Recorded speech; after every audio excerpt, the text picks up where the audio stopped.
Hey guys, it's Flom. Welcome back to the channel. Today's video is something that I get asked quite frequently, and that is, Flom, how do you go pro?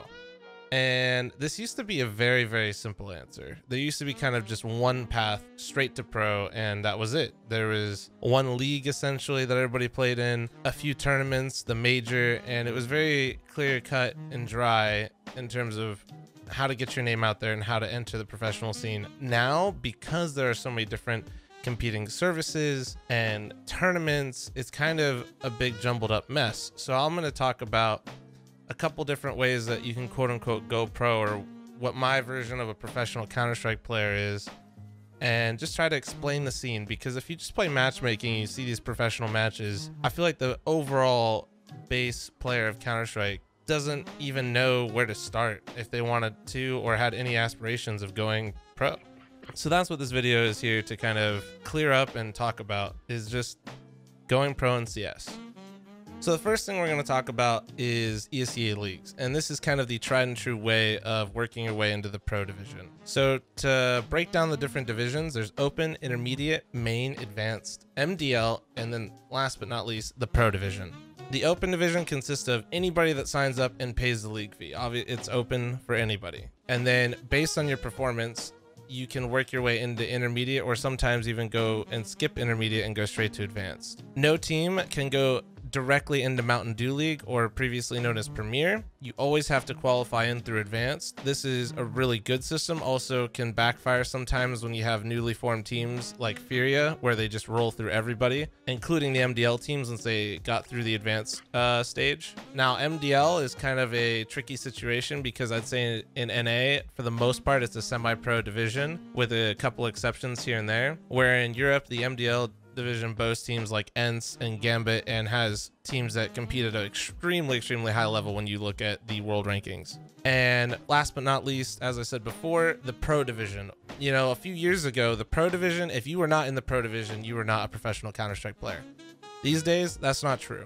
You know, you have ENCE, who got second in a major while they're in MDL. You have Gambit, who won a major while they're in MDL. The online leagues, while they are somewhat important, especially if you're working your way up and nobody knows who you are, they're very important to getting your name out there. However, these days, they're not the end-all be-all of quote-unquote being a professional or competing at all these top tournaments.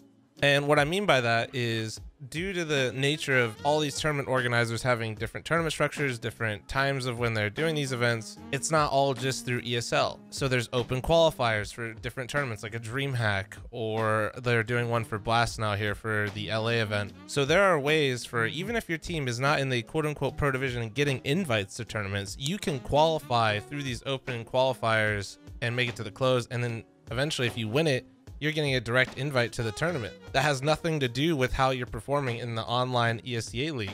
These are things that you could be doing regardless of what division you're in. However, these divisions obviously play a role in how well you're competing as a team, because the further along you are in those online leagues, the tougher competition you're playing and the better practice you're getting.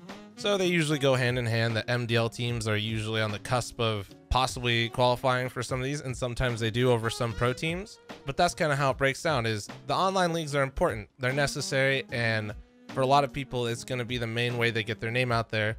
However, that in combination with qualifiers, it is not the only way to go pro or to get recognized as a professional Counter-Strike player.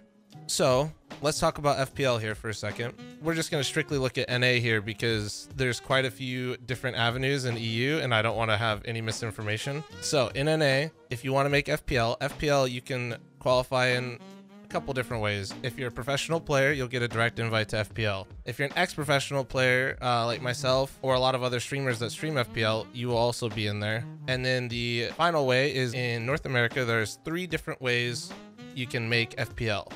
And that is competing in the premium queue on FACEIT, competing in Mythic League, which I own, in case you did not know, and then pregame. So what happens is the top players of each one of those hubs or those queues makes it into the FPLC qualifier, and then they make it into FPLC. FPLC is the challenger circuit to get into FPL, and the top players of FPLC then compete for spots into FPL.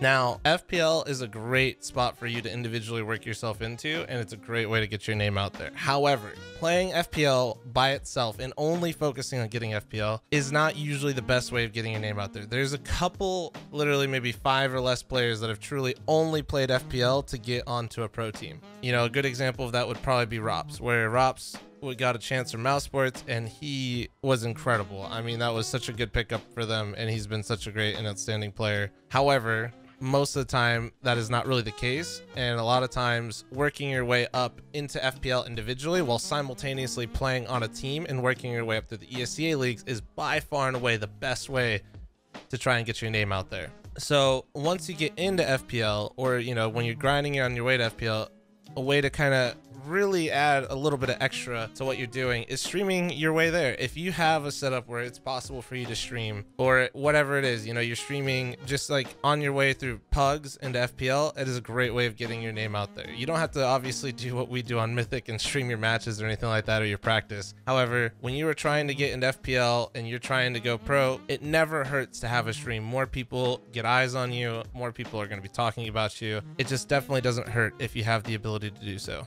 Anyways, guys, I know that this was just kind of a talking video. We talked about how to go pro, talked about the different systems, leagues, qualifiers. There's just so many ways, and I think it can be a little overwhelming if you've just never heard of any of these things before. If you're not sure really where to start, where to look, what you can do individually or with a team. I really hope this video kind of sheds some light on the system and how it kind of works. It isn't just one set system, which is good in one way because there's multiple different paths any individual can take, and that's pretty cool. But at the same time, if you're not really sure what's going on, it can be really overwhelming without somebody breaking it down for you. So I hope this video helped, guys. If you guys did enjoy, please do not forget to subscribe to the channel, leave a comment below, and leave a thumbs up on the video. Love you guys, and I'll see you guys in the next video.